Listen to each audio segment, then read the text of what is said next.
Welcome to this week's episode of Valley Movers and Shakers. My name is Kevin Little. I am your host, and thank you for joining us. If you have joined us before, thank you for returning. And if you have not joined us previously, let me tell you a little bit about the focus of our show. Valley Movers and Shakers is based on the premise that we receive enough bad news from multiple sources every day. While necessary to hear the bad news, we also need to hear the good news to motivate us, to inspire us, to let us know what is going on in our community. And that is what this show focuses on. If you look around you, everything that exists is there because someone has strived to make it exist and has not only had an idea, but has executed that idea and has completed their project. We like to feature people on this show who, whether it's in business, whether it's in education, whether it's in politics, community service, so be it, have done that, who have not only had ideas, but have put those ideas into action. We have a great show today. We have very different guests. Our first guest will be, Miguel Arias, who is the State Center Community College District trustee, who is also the spokesperson for the Fresno Unified School District and is also a candidate for City Council. We'll get started with that when we come back, and we'll also have some comedians who will be joining us as well later on in the show. Stay tuned.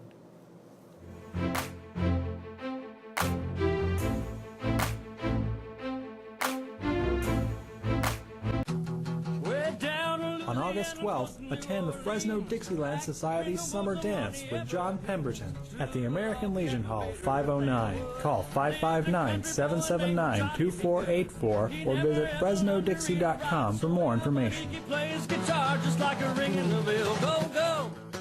The Saga of Bridget and Amanda by Carol Love Forbes brings to life the struggles of historical women in early America. Find The Saga of Bridget and Amanda on Amazon and Barnes & Noble and order your copy today. Kristen McIntosh is a real estate broker who prides herself on providing the highest level of service to her customers. Her enthusiasm for achieving desired results is an asset to her clients. Contact Kristen at 559-419-0333 and visit KristenMcIntosh.com. Protect yourself by letting private investigator Michael Morgan Clark get the facts you need in matters of infidelity and divorce, corporate investigations, criminal defense, workers' comp, child parental abduction, wrongfully accused. Michael Morgan Clark will investigate anyone. Call 559-785-1900 or visit clarkinvestigations.com. CentralValleyTalk.com.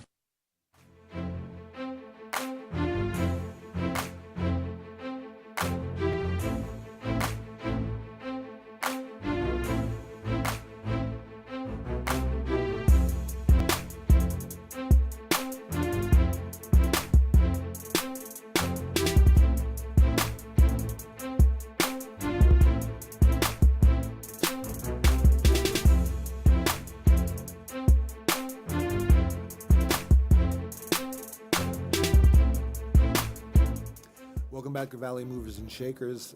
I am here with Miguel Arias. Thank you for joining us. Appreciate the invitation.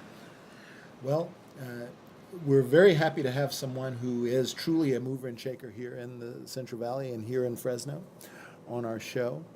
And I think many people know that you're running for City Council. They know about your involvement in the State Center Community College District. They know about your involvement in the Fresno Unified School District, but they don't necessarily know that you're a native of the Valley and that you grew up in a very different lifestyle than what people might assume you have now. Yeah, our family history, I just did the Ancestry.com. They gave it to me as a gift, so I got to research our history a little deeper, and sure enough, it happens to be we're 50% Native American, so we have a long history in northern, in Northern American continent, but I came into this country most recently. My family migrated in about 1980 when I was 2 years of age. And we received legalization through the 1986 Reagan amnesty. Yes. So I'll tell people sometimes that I'm a Reagan Democrat because it was the last time that a Republican president, a Democratic Congress actually got together and reform some major elements of our country. They reformed in that year. It was immigration and tax reform that occurred, amongst other things. So I grew up, like many people in the Valley, I grew up as a farm worker, picking crops from the age of 10. In the Mendota area. In the Mendota area. And up until my sophomore year in college at Fresno State was the last summer that I worked in the fields, picking every crop from cantaloupe to corn. Onion was definitely the most difficult one. And my first job in Fresno, like many people in these small communities, when we come to college, we move to Fresno. It's our first experience in a big city as a college student at Fresno State. So my first job in Fresno was as the graveyard janitor at Smart and Final on G Street in downtown Fresno. And I did that my sophomore year, and then I got a promotion to do graveyard cashier at a liquor store in Southeast Fresno for the graveyard shift too. But you always had your eye on something much bigger. And where do you think that motivation came from? What we learned in the first generation, I think in the first generation immigrant experience, is that you're caught between two worlds, two cultures, two languages. And my first language was actually English, unlike my siblings, which was Spanish. So at the earliest of age, 5 years old, I was the official translator for the family. When I worked in the fields, I was the foreman and the translator between the farmer and the contractor and the workers. So I always caught myself trying to merge two different cultures, languages, and personalities. Some people will classify that now as kind of problem solving, right? You're trying to figure out how to make sense of complete challenges and complexities.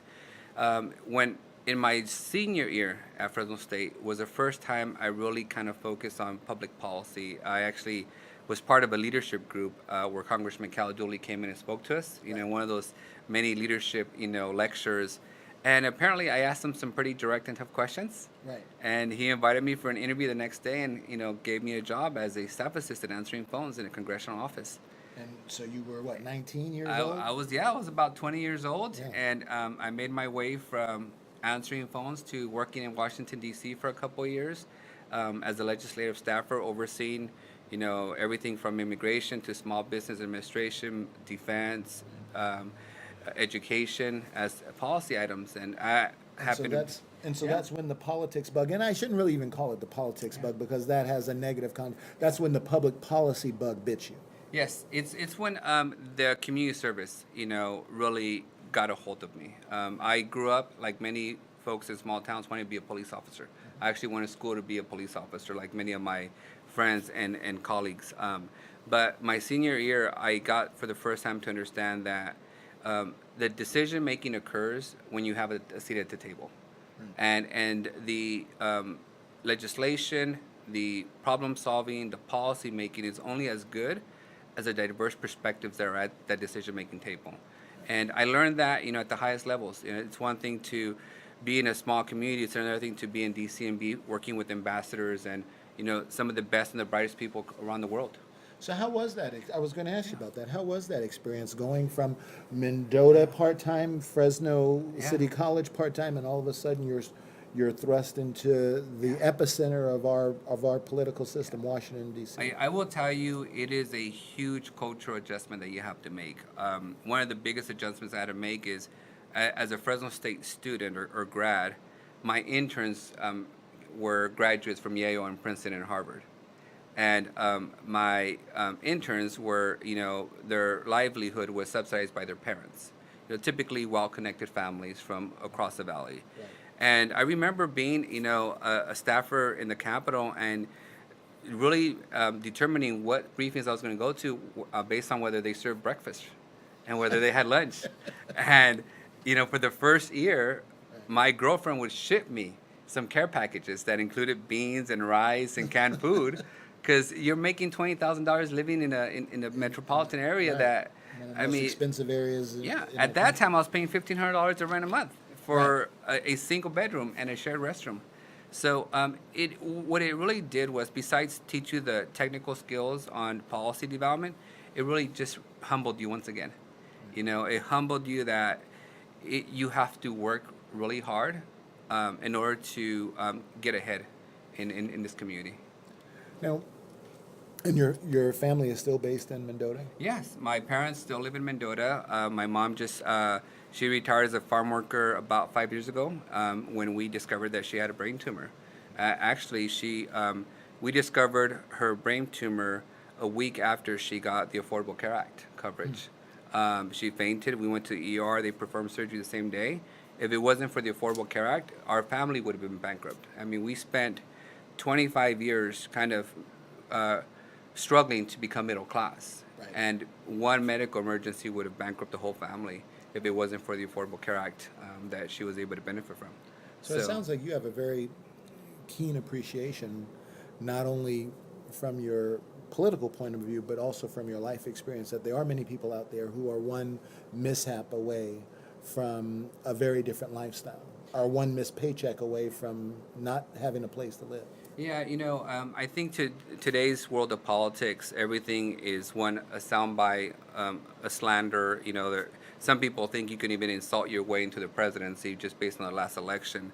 And I think what people fail to understand, and you really appreciate this when you work in that space, but also when you walk precincts and when you talk to people, everybody has done their best to try and get ahead and do their part. And there's some real life-changing moments that people have. I mean, just on Saturday, I spent half a day with the World War II veterans and the Korean veterans at the California Veterans Home. Right. And you have individuals who were in business for 30 years as doctors, right, and who are successful in their profession. But in the later years, they also need help. Sure. They need help, and they deserve the care and the best care that we can provide them. And I think sometimes people try to demonize government and the work that public servants do. And those things are just reminders that, a lot of the veterans are being cared for by the immigrant community. Folks who just came here 10, 15 years ago are providing service and support to our most valuable veterans. Right. And it's important to realize that, because notwithstanding the political culture now, which seems to thrive on divisiveness, at least to some extent, we really are all in this together. We are. It's my hometown in Mendota, when I grew up, was majority Mexican ethnicity. Right now it's majority Salvadorian. In 20 years, it might be majority Honduran. There's always this constant changing, and it's a reflection of the fact that in America, if you do the right things, you still have a very high likelihood of succeeding, right? And that's why I've committed more than a decade to education. It is still the most guaranteed path towards the middle class and towards success. And we see that every day. I mean, our valley produces some of the brightest kids to the Ivy League schools across the country, and some of the hardest working tradesmen that you could ever find. And I'm sure you agree with this, but notwithstanding whatever perceptions we have of our group, of another group, we all want to have a safe home. We all want a better life for our next generation. And we all want to see our society do better in the next generation. Yeah, I tell people that over my lifetime, I've learned that if it wasn't for three things that our community provided us growing up, and it was a safe community, we could walk to school, we could be in our homes, we didn't have to lock our doors. Right. Secondly, it was a good public education, the opportunity to study, to get ahead and do your part. And third, it was the opportunity to make a livable wage and to work with dignity. My parents made $20,000 raising 8 kids growing up. But we had the basics. We had a home, we had access to a good education, and we had a job. And I think what people misunderstand now is that those things are no longer available to most folks. Right now, you have to work 2 or 3 jobs in some cases if you're relying on minimum wage to be able to pay. A lot of our residents are spending 70% of their income in rent. Right. And and you can't blame them for not working hard enough. That's why it's really critical that a city produce the variety of jobs that a city needs to thrive. there are always going to be entry-level jobs. There's always going to be the individual who has to start from the bottom, but there has to be also the next level, Right. and the next level. You have to have a hope that hard work will result in your getting ahead. You have to have the real opportunity to get ahead. Sure. And I think that's one of the things that I've learned from talking to so many residents. And you'll see from all age groups, I mean, when we pursue a bond in our school district to improve our schools, some of the highest voters, 85% approval, is from senior citizens. Right. They understand that they got, a good public service, and they want to make sure the next generation has it. I when people ask me about high-speed rail, I remind them that the World War II generation built the canal system, Right. and the aqueduct and the dams and the freeway system. It was And well understood that investing in infrastructure was important. It was actually a purpose of pride, that you were going to leave your community better than you found it. Right. And I think sometimes some folks get caught up in the rhetoric. Sure. It's too much. And there's always places. I mean, every government entity has a responsibility to make sure that you're using taxpayer efficiently. Yeah. So we're going to take a short break, and then we're going to come back, and I want to talk in some considerable detail about all of the different things that you're doing and also the city council campaign. So we'll Absolutely. be right back.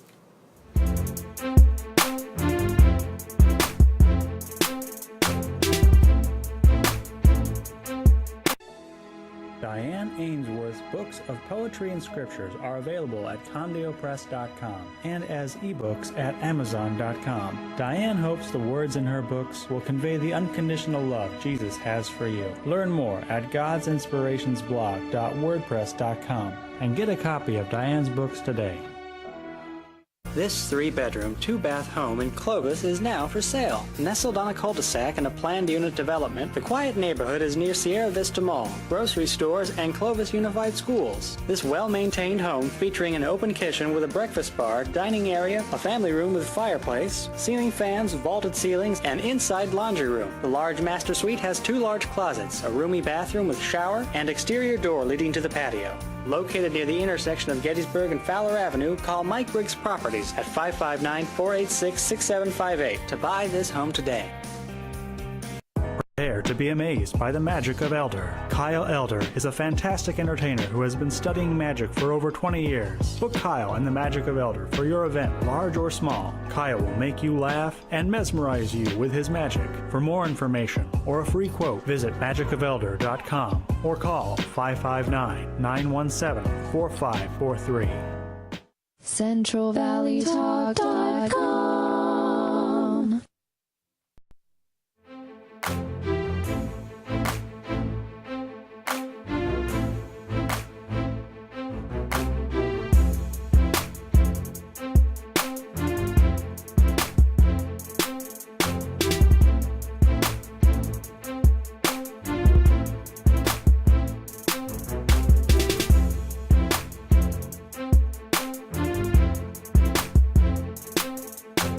Welcome back to Valley Movers and Shakers. We're going to continue our conversation with Miguel Arias. It's already very obvious from what you've told us so far that education is very important to you, and you dedicated a lot of your public service to improving the quality of education at various levels. Absolutely. I spent the last 10 years helping improve and reform Fresno Unified. We're the largest, district in the Central Valley, the 4th largest in the state. I mean, some folks sometimes underestimate the size of us, but we're the largest employer, private or public, in the Valley floor. $1 billion budget. What we do, if we don't do it well, the whole economy suffers. So we've been working on that. I'm going on my 10th year as an executive at Fresno Unified, and I'm going on my 4th year as a trustee of our community college system. And this is, of course, before I served on my local school board when I was 22 years of age. Right. So for me, education is still the biggest and the best guarantee for the middle class. And it's also critical if we're going to diversify our economy. We need a workforce that's skilled. Right. So we've been doing that. We've been having some exciting news. Fresno Unified is graduating kids at a record level. Yeah. Our finances are strong. We've managed to sign a labor agreement. State Center, we just signed labor agreements for the next 4 years there. We passed a bond for $500 million that the voters entrusted us with. We're building 2 brand new colleges in South Fresno where they're needed. Southeast and Southwest. In Southeast and Southwest. And the big movement there is that we're, instead of being the tip of the spear of sprawl, we're going to be the tip of the spear of reinvestment in the city itself. So we're building these colleges within the city limits, and we're going to allow the community and the city to really build good neighborhoods that are more of the college campus feel. And lastly, I would say, we're also part of the revitalization of downtown. We were successful in being able to purchase our historical building downtown, and we'll be moving our headquarters this summer to the Guaranteed building, and we will be part of the revitalization of the heart of Fresno. Well, all of those things are wonderful, and what I wanted to talk specifically about the 2 new college campuses, one of which I think is the hope is that it's going to open in the fall of 2020. Yes. Right? The goal is not only to create greater access to higher education for many of our students, to keep them local, but also to enhance the communities in which those campuses will sit. Absolutely. One of the biggest accomplishments that we've had in the college history is that we're able to secure property, half of which by the way was donated by the private owners. But we're going to build the college right across from Gaston Middle School. And it's going to allow us to build a regional corridor of education where kids will be able to walk from elementary all the way to college within their own neighborhood. So they don't have to, fight over parking at City College or in other places across the city. But it's also going to allow us to expand significantly our vocational ed programs. We're going to be able to build modern automotive centers to actually train students on the hybrid and electric vehicles. We're also going to expand significantly our vocational trades and building trades and electronic trades in that campus. But we're not waiting for the college to be finished. Although we've secured and allocated nearly $100 million to do it, and we've begun the design and the planning of it, we're actually kicking off the college courses on August 27th. We'll be providing, absolutely, we'll be providing college courses, Fresno City college courses at Edison High School and Sunnyside High School in the evenings beginning this fall. Well, that's very exciting. We hear many folks who have lived in the Valley for a long time have heard the term brain drain, about how the most talented of us, for lack of opportunity, not for lack of willingness to stay, end up going elsewhere after we obtain all of our degrees. But we see now that there are new campuses. There's a satellite campus that is in the works. We've got the Pathway to Law School program. We've got so many exciting educational-based opportunities that are arriving in the Valley. How do you think that's going to impact this brain drain? Yeah, I always tell people the brain drain is like the chicken or the egg, what comes first, right? And I think it's a responsibility of the city to make sure that we first produce the jobs to keep individuals here. They leave because they have no other opportunity to work here in the area that they've studied. So I'll give you a perfect example. Bitwise, this enormous growth that Bitwise Industries has had over the last couple of years, they've demonstrated that if you build high-tech jobs in the Valley, people will stay and they'll work here. And they did it without any government assistance. They did it without any subsidies, without any waiving of fees. And folks are remaining here to be able to work here. Right, because people in the tech field recognize that you have a place that's lower cost of living. Mm-hmm. You don't need to be side by side with someone that you're communicating with virtually. Yeah, and they've actually been very successful in creating the right culture. Right. I was there at the grand opening of the Beehive recently, and it's a different feel. I mean, it's here they are playing racquetball and soccer ball and basketball in the middle of an office building. Right. And for the new generation, that works. That's what they want. We can multitask. We can be in and work for a couple hours out of our personal time. We can go back and forth, and you get a higher productivity. But it's also it proves that if you build it, people will stay. Right. And I think that's what we're going to be able to demonstrate with our campus in Southeast and in Southwest Fresno. In Southeast Fresno, we're going to be building the first ever modern facility for police, fire, and paramedics. We've never had that before. Right. And so instead of officers having to go to Visalia or Bakersfield or LA, we're going to be able to train them and keep them here. Right. And those are all areas that are in high demand, and they don't require government subsidy. Well, So let's, I know you wanted to talk about some of the exciting things that are going to be going on this year at the school district, Fresno Unified, and you're the spokesperson for the district. What are some of the things that you're very excited about for the coming year? Yeah, this year we just kicked off a couple weeks ago the installation of solar panels. We are installing new solar panels at every single high school campus. As a result, we're going to save $27 million over the next 20 years in a PG&E bill, which means that we're going to put that money back in the classroom. State Center did the same thing. We put solar panels out every college campus. If you drive by City College, you'll see them on. We're saving $18 million over the next 20 years. But with some of the more exciting partnerships is a partnership with Fresno City College, where we're establishing neighborhood college campuses and turning Edison and Sunnyside into a college campus in the evening. Right. So instead of paying for security guards to keep people out, we're going to invite them in to take a college course. That is going to be transferable and utilized for higher ed. So both our high school students will be able to earn dual credit while they're still in high school, and the general public will be able to attend courses there. And all this is in preparation so that when we open the new campus, we already have a student body. And that's really exciting because people in the community will not just see the school as something that's there in their community, will see it as a means of opportunity to something. Yes, absolutely. And another exciting thing we'll be doing is we also have a strong partnership with State Center, where we're going to be designing a new high school campus on Fresno City College's campus.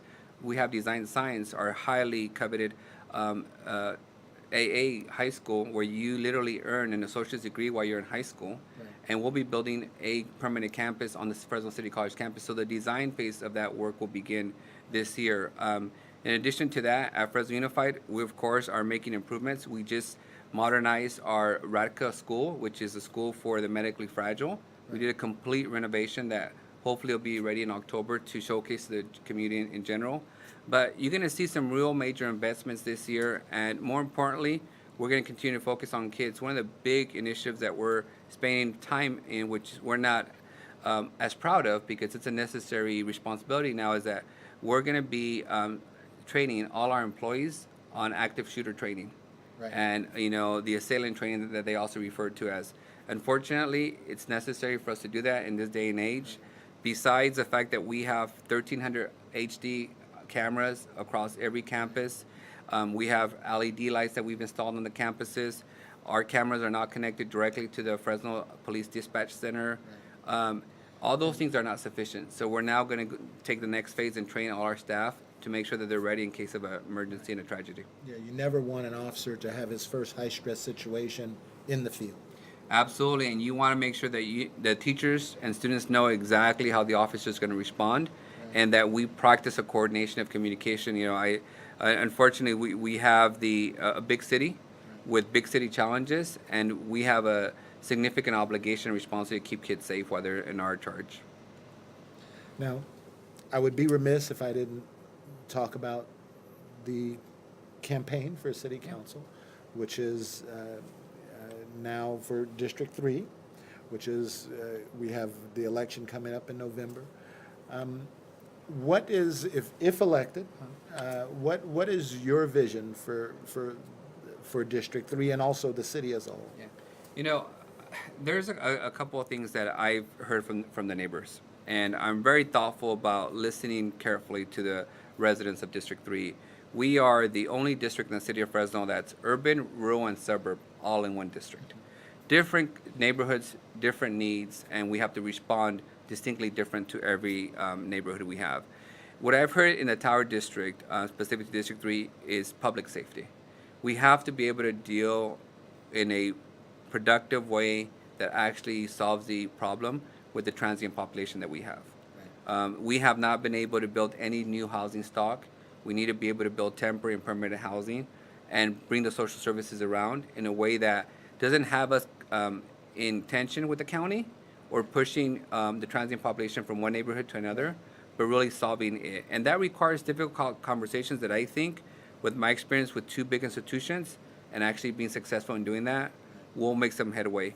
In West Fresno, our nearly $100 million campus and the cap and trade funds are coming in about approximately $70 million.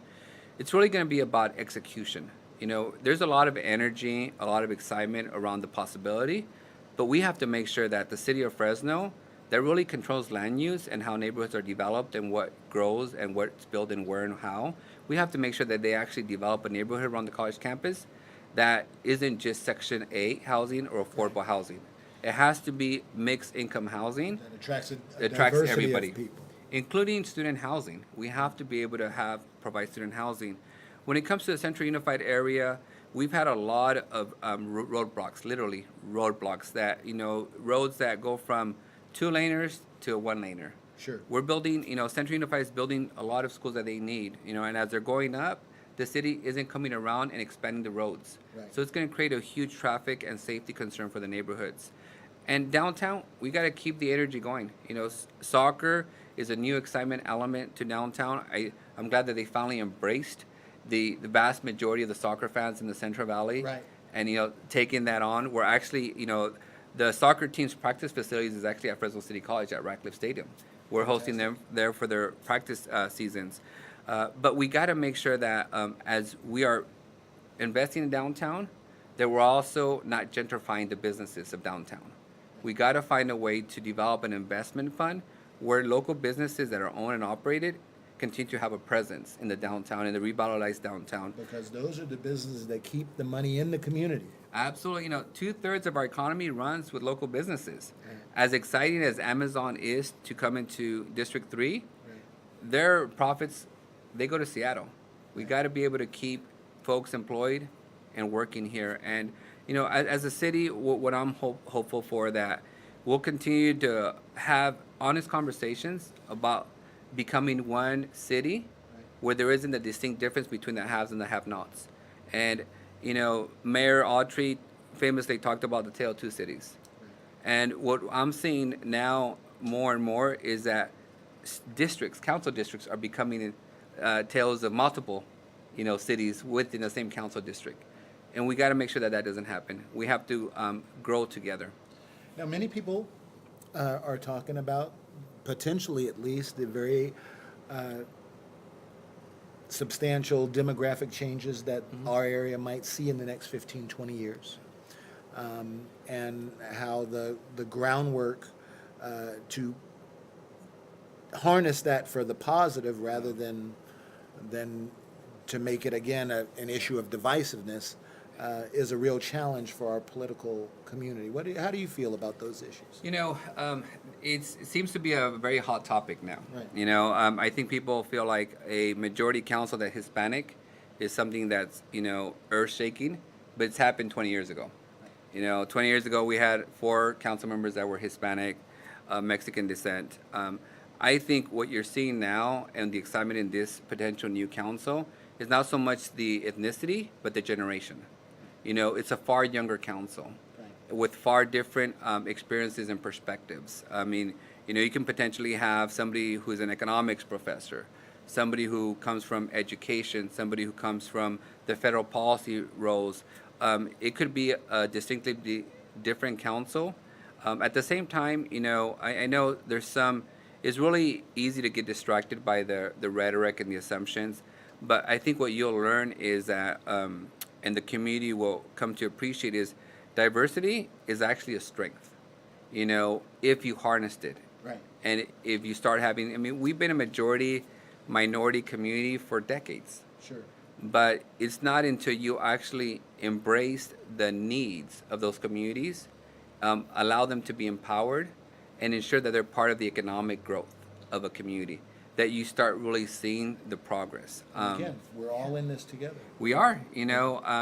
If I'm not working and paying taxes, I'm absorbing taxes. Sure. So it's in everybody's best interest that we all rise together. And what I am hopeful is that the days of council becoming distracted by rhetoric are behind us. And I think what you'll find is a lot of collaboration in the new council to bring a path forward on moving the city, to the next place. Now, Miguel, you're, notwithstanding everything you've accomplished, you're still a fairly young person, right?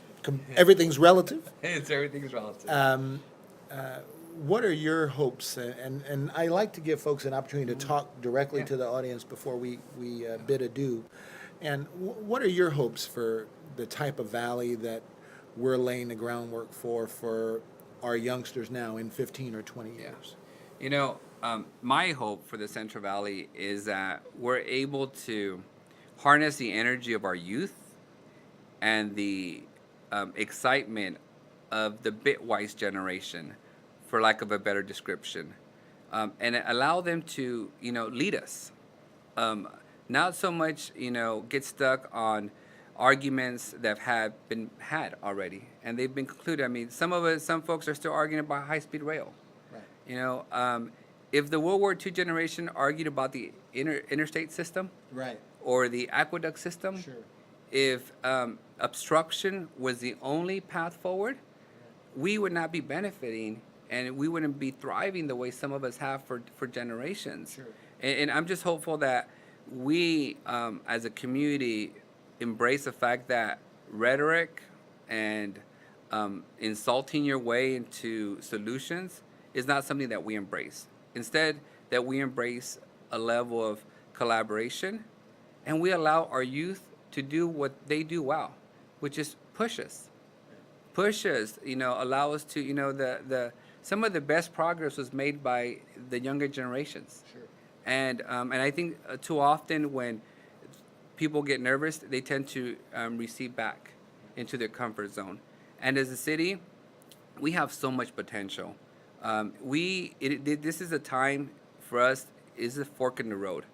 We have to fix fundamental challenges like our housing plan to make sure that there's enough affordable housing and middle-income housing so that when the high-speed rail comes, it doesn't price all of us locally out of the market. We have to be able to build our infrastructure in a way that revitalizes the inner part of the city while not completely ignoring the suburbs and the rural areas that we have a complete connection to. And we have to do it in a way that we fundamentally leave this city better than what we found it. And that's my hope for, the future of Fresno, is that we will embrace that farm worker that puts food on our table is just as important as that business CEO that opens a company and creates jobs. And that they both have a place in our city's future. Well, I don't think it could be said any better. Miguel Arias, thank you so much Thank for you. joining me. Best of luck in the campaign, and thank you for taking the leadership role in the valley that you've taken, and hope you continue to do that. I know you will. Thank you. I'm glad to do my part in this great city. Right. We'll be back after these messages.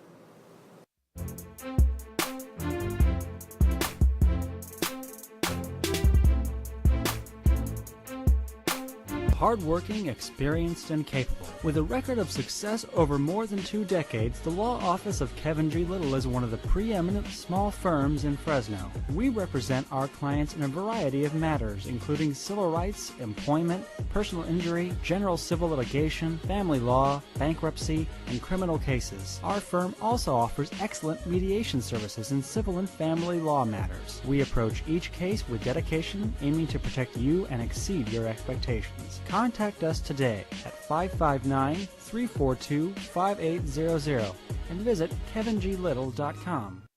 CentralValleyTalk.com.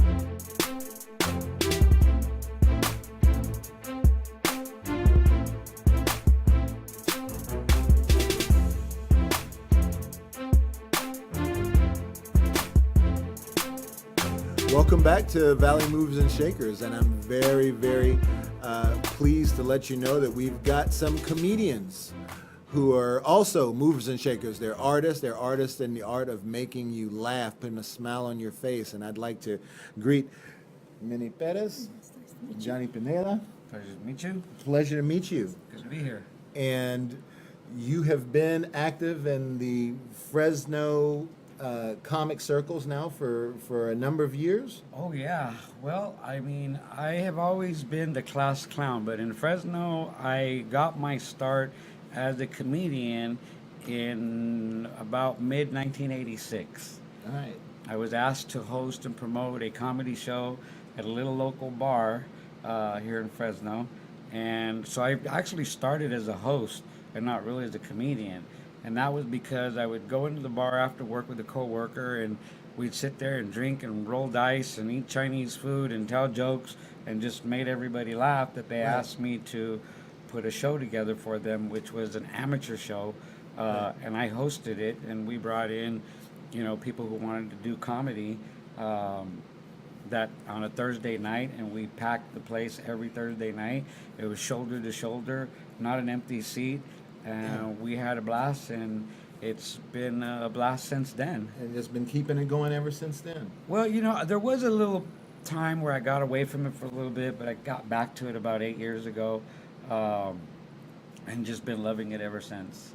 So, Minnie, how did you get into it? Well, I am a counselor, Right. and I shouldn't say what government agency I work for, but I was out with some friends, and we went to one of the local comedy shows.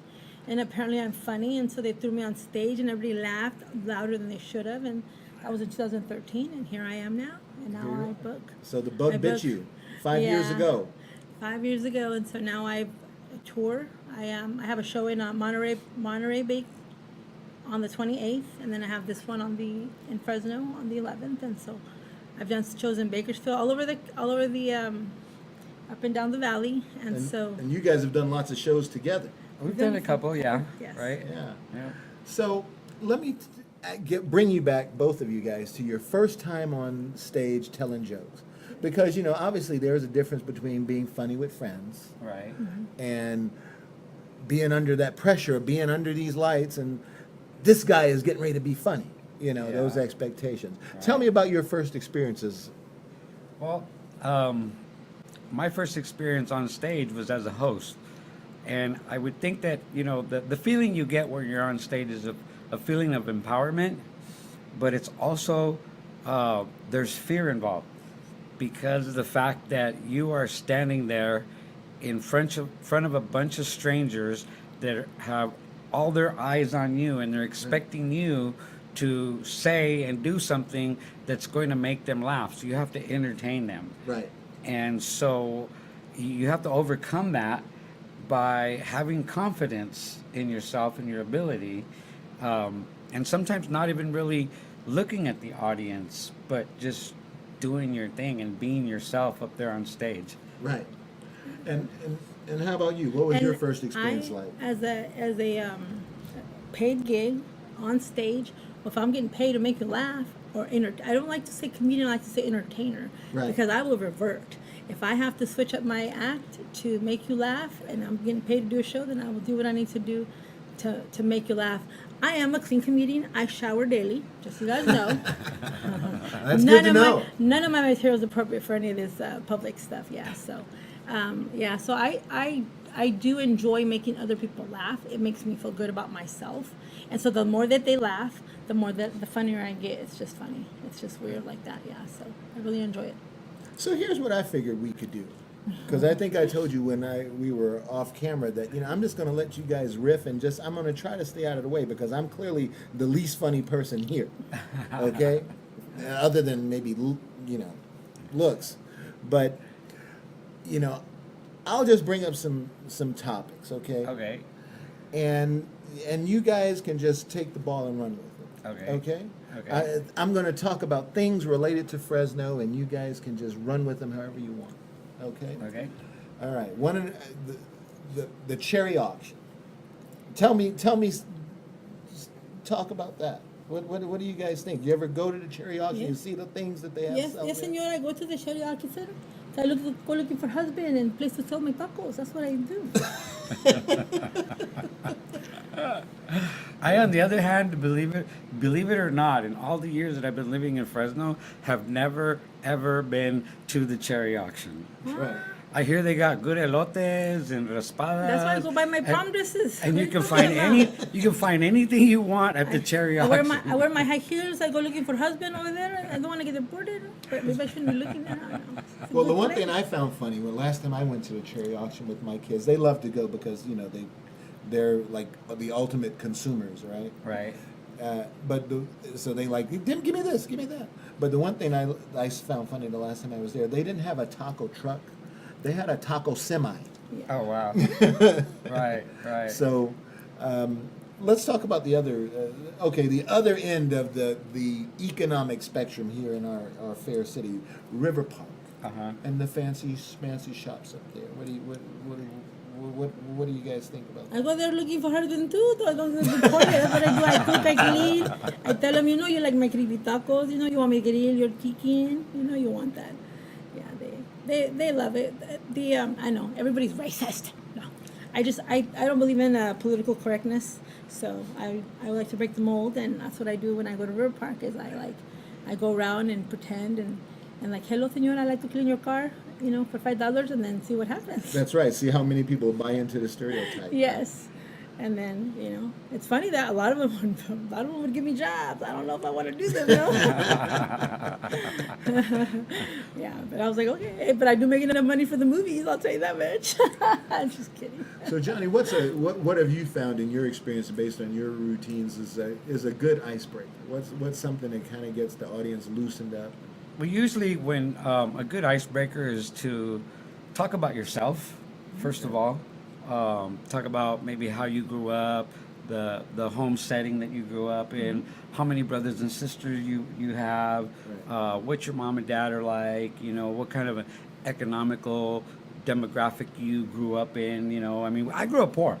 I grew up in the projects. I grew up in East Los Angeles in the projects. So, and I grew up in the 60s and the 70s in LA.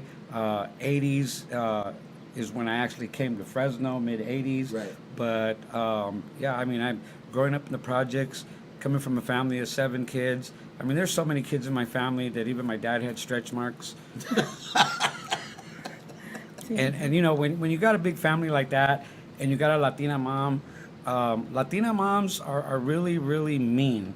And my mother was the disciplinary in our family because dad was always working and mom was at home taking care of the kids. I was that kid in school that was the class clown. So I was always in the principal's office. Right. As a matter of fact, I tell a joke that through elementary, junior, and high school, there was a chair in the vice principal's office with my name on it.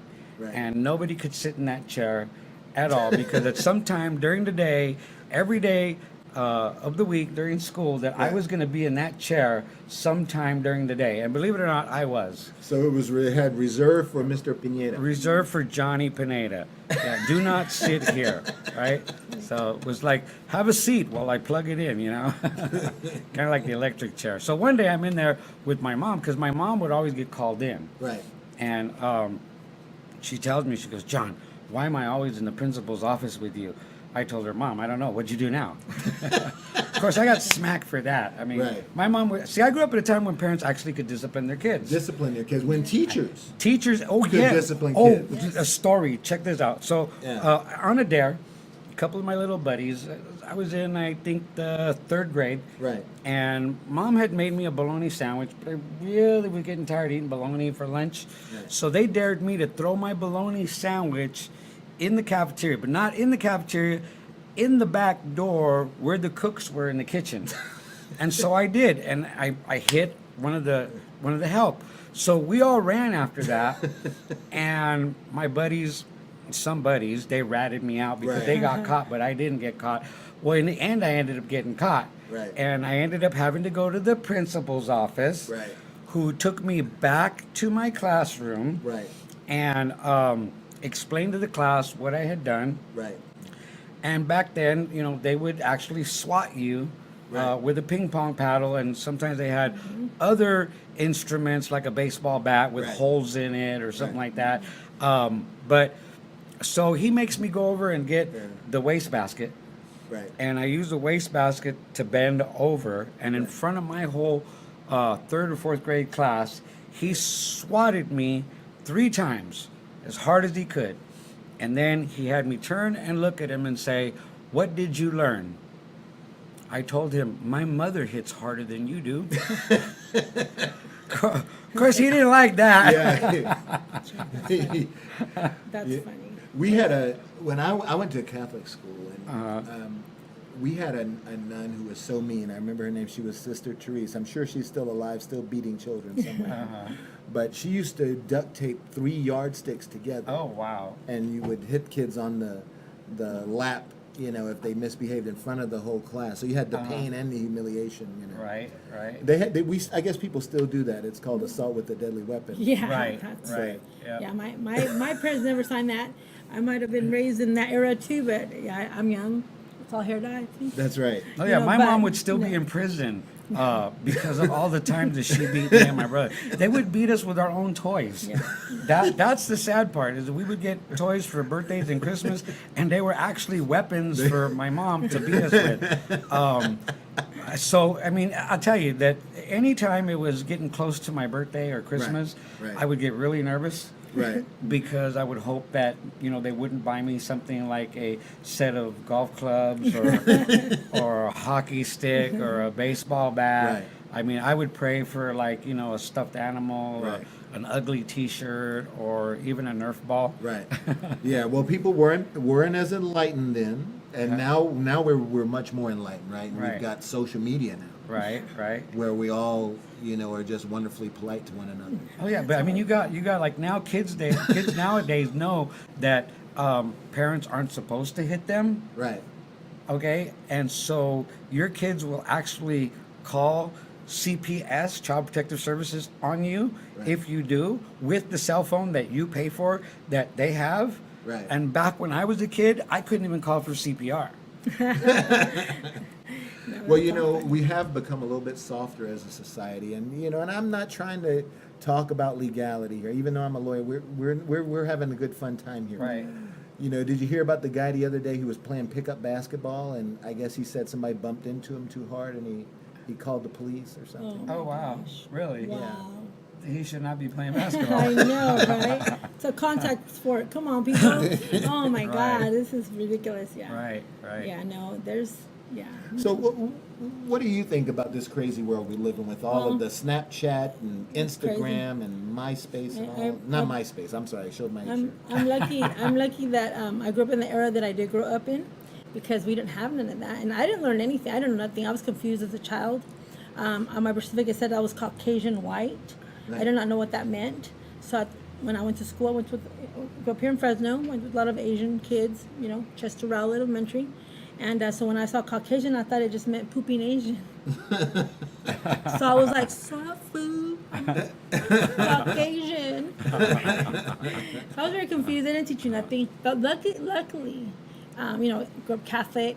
Luckily, it actually prevented, I think, pregnancy, because I was so dumb that, I did not have kids. Believe it or not, I did not have kids at wedlock, and I did not have kids as a teenager. That's crazy. And I am Hispanic. There you go. Don't believe I all think- the stereotypes. I think it all just depends on, what they teach you. And my parents would not allow anybody to teach us. You'd have to call them. If you wanted to beat us, one time I got in trouble, they called my dad, he came to the school, he put me in front of the class, and then he did like a little trial, see what happened. Then, thank God he loved me, he didn't hit me, he just scolded the teacher. I was like, whoo. Because my English wasn't very well. I didn't speak English. I had to practice my A-E-I-O-U and sometimes Y. There you go. Well, one of the things that I find funny these days is, I don't see a lot of fights, but I have, at a gas station one time and a convenience store, but nowadays no one tries to break anything up. No one calls 911. People start recording. Right. What do you think about that? That's horrible. Yeah. That is horrible. I think that, the last time I recorded, I made sure somebody else called 911. Because I had to get my little 10 seconds in on YouTube, you know what I mean?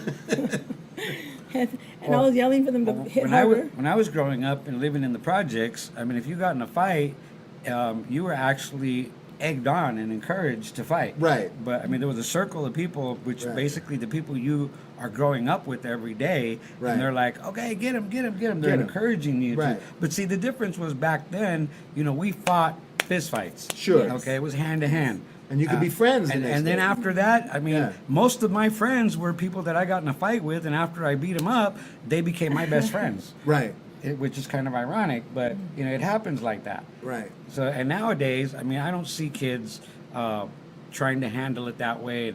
It's considered inappropriate to do that. But I mean, nowadays, I mean, we could take it off in another spectrum where they want to start pulling out a piece of metal or something like that. Right. Where I would say, you know what? Matter of fact, there was a time in my high school where I had a difference with some other kid that was messing with my younger brother, Right. and so I had actually told the school counselors, tell you what, if you don't want us to fight here, tell him to meet me at the boxing gym, Right. and we'll get in the ring. Sure. But of course, the counselor his last name was Jordan, and he was actually a referee for the actual fights at the Olympic Auditorium in LA, and knew LA. that I was a boxer. So he said, no, Johnny, we're not going to put him in the ring with you because you know what to do in the ring. Right. No, you're like, oh, boxing? Yeah. I think today, nowadays, like, I remember growing up, I know that it's sexist, but I was given something called women training, you know, like you taught to, I know, and I am a educated modern woman, Right. but, like, I've noticed, like, you know, it helped prevent pregnancy, right, because you're cooking, you're cleaning, you're taught all these skills. I mean, my brothers were taught also how to cook and clean, you know, in case they get like married to somebody who doesn't know. That way they can teach. But Right. I think that, yeah, they values, and maybe you're right, like with CPS, people getting like, oh, I'm going to call CPS because you're making me clean the toilet. Like, what the hell is that about? You know what I mean? Right. Like, Right. so, no, I think that, you know, there's nothing wrong with being old school a little bit, old-fashioned. Right. And Right. That's you know. right. Yeah, I mean, some of our old school values, we need to hold on to them. Right. That's right. We do. We need to teach those to some of the younger kids. That's why a lot of times when I get on stage and I start talking, I talk about my past. I talk Right. about how it was when I was growing up. You know, like you know, we didn't have all the electronics. We didn't have the internet. We didn't have all the social media. We didn't have Xboxes, Nintendo Switches, or anything like that. What we played with were, I mean, toys that were bought, made out of plastic. I mean, we played cards, we played tops, we played with yo-yos, we played with Right. marbles, we played with jacks, Bottle tops. with bottle whatever caps. the case may be. I remember many mornings going to school Right. playing kick the can with one of my friends. Right. And we would kick the can all the way to school. Right. You know, and the closest thing we had to a cell phone was if you took 2 Campbell soup cans and a piece of string Right. and you tied a knot in between them and you said, hey, can you hear me? Can you hear me now? Yeah, I can hear you. You know, and ironically, that became a slogan Right. for a cell phone carrier. Can you hear me now? Right, You know? exactly. You should've- And you we'd should've watch coined things that. like Dick Tracy, Right. okay? And they had that little watch. watch, Right? And we yeah. thought, oh, how cool that would be to have one of those. There I am at 8, 9, 10 years old thinking, I'd like to have one of those. Right. Well, now they're out. Right. I still don't have one. Somebody buy me an Apple Watch. Well, you know, I grew up, you know, in New York in the projects, right? Uh-huh. And so, you know, my mom didn't need a cell phone because I could be down the street, like the next block over, playing with my Right. friends. It was time to come home. She would just open the window Uh-huh. and, you know, better than any text or any phone call, you need to get upstairs. And she could say it so loud. Right. Yeah, you couldn't say, you know, text, you can say, it's Uh-huh. at my phone, it was on silent. Right. You know, I missed your call. No. Right. Mama's yelling, you can't miss. Yeah. No, my mom didn't yell. My mom knew how to whistle. She would actually open up the back door when it was time for dinner, which sometimes she didn't really have to call us because we could smell it. Right. You know, but if she whistled, we Right. all came running.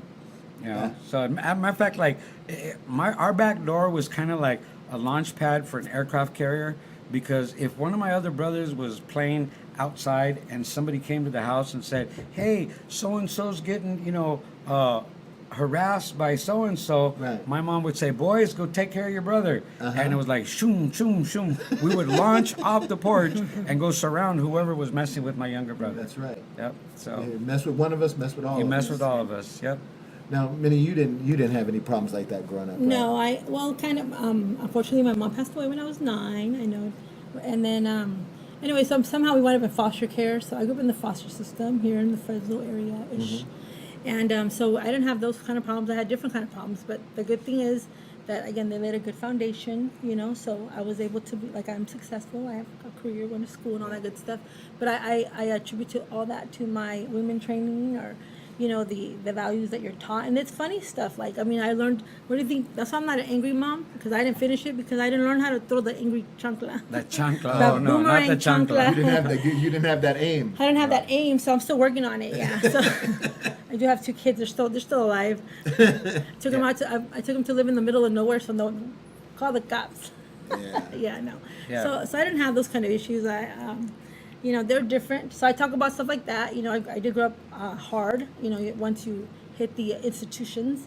I grew up in the gang life or the G life or whatever. But again, the values are there, and you're able to cope. So I talk about the funny stuff, and again, it's the not knowing. When you don't know, and that makes it funny. And that's one of the things about really being a good comic entertainer. I won't say comedian. Right. Is you have to be able to turn the pain, what some people consider pain, Yes. into humor. Into humor. Exactly. Yes. It's funny. Yep. Yes. So I know you guys have some shows coming up that you wanted to talk about. Yes. Yes. August the 11th. We've been doing these shows here in Fresno. I've been doing shows at, of all places, for a venue. I mean, I've had different venues, but I feel like is because I could do it at this venue, I can pull it off anywhere. We're doing shows at the Waffle Shop on North Blackstone, 6640 North Blackstone. We started out with a once-a-month show. We've been doing twice a month now. I wanted to call it the Hot, Sweet, and Sticky Show, but somebody said, no, that can't happen. I said, why not? The waffles are hot, the syrup is sweet, and it's sticky. Come on, Right. There you go. But we've been bringing talent from Southern California, Northern California, local talent. We usually have anywhere from 5, 6, sometimes more comedians, traveling comedians, comedians that have actually have some credits under their name that have performed at some of the big venues like Tommy T's in the Bay Area, the Punchline. I've been to the Comedy Store in Hollywood several times, the Historic Chinese Theater, the Ha Ha Cafe, the Ice House. I've actually opened for one of the original Latin Kings of Comedy several times here locally in Visalia. And it's good to know that we've got people here locally who have those kind of credentials, those chops, right? Right. Oh, yeah. I think one of the biggest ones was when I performed for the first time at the Comedy Store in Hollywood up in the Belly Room, and I had the room so lit that Bobby Lee from Mad TV was downstairs and had to come upstairs and find out what all the ruckus was about. So, of course, if Bobby comes in, and Bobby actually, after I finished my set, Bobby got up and did a set, and he was hilarious. I mean, you go up there, and it's a comedy store. You get up there, you improvise, you play with the crowd. Right. I've done the Improv in Ontario, a room of 350 people, and just had a great time. And for me, one of the joys of doing what I do is after the show, when the audience comes up and lets you know that they really enjoyed your material, that you made them laugh. Right. I mean, one of my goals at every show is to try and see if I can make somebody pee their pants. and really, to be honest with you, it seems like there's some lady sitting in either the first, second, or third row that I could see just busting up, out of control, and I tell people, I try to make somebody pee their pants every show, and I think I've got a candidate right here, So, it's all about getting up there and having fun, and when you can get up there and you can have fun, that actually resonates through the crowd. Right. So, it's what I like to do, and I mean, no matter where I go, whether I'm going to the gas station, the grocery store, different places, even on the phone, I make people laugh. Yeah. Because I know laughter is good for you. Laughter is good for your heart, good for your soul, good for your mind. Yeah. Ask Kaiser, they will tell you. That's right. It'll be on one of their commercials. It'll be on one of their commercials. Yeah, I might get to be the spokesperson for that commercial. But I enjoy making people laugh. So Minnie, when did you realize first that, you know what, I can kill it in this field. This is what I was meant to do.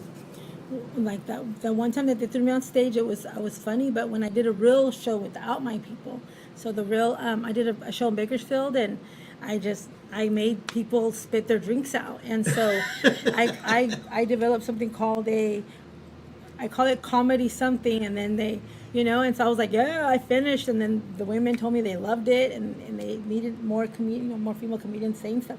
So I mean, it was like I was inspired, and it was fun. And even when there's times I'm an amateur comedian. I'm up and coming, Right. and I have bombed. But even when I'm bombing, like I'm gonna go down with some style, and then I can bring it right back up. Because if That's I make right. fun of myself, then yeah. So I'm like, ooh, kamikaze, here we go. And then yeah, I've learned. I also do public speaking for my employer. So I do a lot of presentations. So everything comes out. And I am a counselor, so I help Right. other people. And so laughter it is a way to make people happy, inspire them, and then give them some little relief, stress relief. It's good for you, good for your soul. That's right. It's awesome. So the And fact then that we have comedy in Fresno, come out and support us. You That's know what right. I mean? Yeah, we that's can right. keep it Yep. here. Right. Bring more So- people here. Right. And you've got some shows coming up. Yes, I have some shows coming. I have one in. I get booked out of town sometimes. So Right. now my next show is in Monterey Bay, and that's on the 28th, and it is, and well, it's out there. So it's on my Facebook. Right. Look me up, Minnie Perez, and then I have the one on the August 11th. I'm sorry, Right. August 11th. At the Waffle Shop. So this will be my first Waffle Shop appearance. That's great. And you said 6640 North Blackstone? 40 North Blackstone, just before Herndon. Door opens at 7, shows at 8 o'clock. We also have a 50-50 raffle. We also raffle off tickets to the next show. Plus, we also raffle off a couple of gift cards. Right. I usually stop and get a couple 7-Eleven gift cards and Right. raffle those off to the crowd as a So you can win something appreciate- and have a great You time. can Yes. win something, win some money, and it's dinner and a show, or you could call it breakfast and a show, Right. because they do serve waffles and breakfast and many different entrees Yeah. throughout the night. There is beer and wine for your pleasure, and of course, lots of material to laugh at. Well, perfect. Right. Perfect. And so if someone wants to follow you guys and see what you're up to, they can find you on Facebook. On Facebook, Johnny Pineda. Actually, you could go to Comedian Johnny Pineda at Facebook, and Mine's also Minnie Perez. Minnie Perez, Facebook, and that's pretty much where I promote a lot of the show. Yes. Well, I can't thank you guys enough for being on today. Oh. This is this for having us. you've gotten me already in weekend mode now. Right on, right on. All right. We're that close. Minnie Perez and Johnny Pineda, and thank you. Thank you for having us. Thank you very much. Thank you, Central Valley. Thank you. Come see us. Yes, support us, please. We'll make you laugh. That's it. There Perfect. you go. Awesome. Yay. So that'll be half of next week.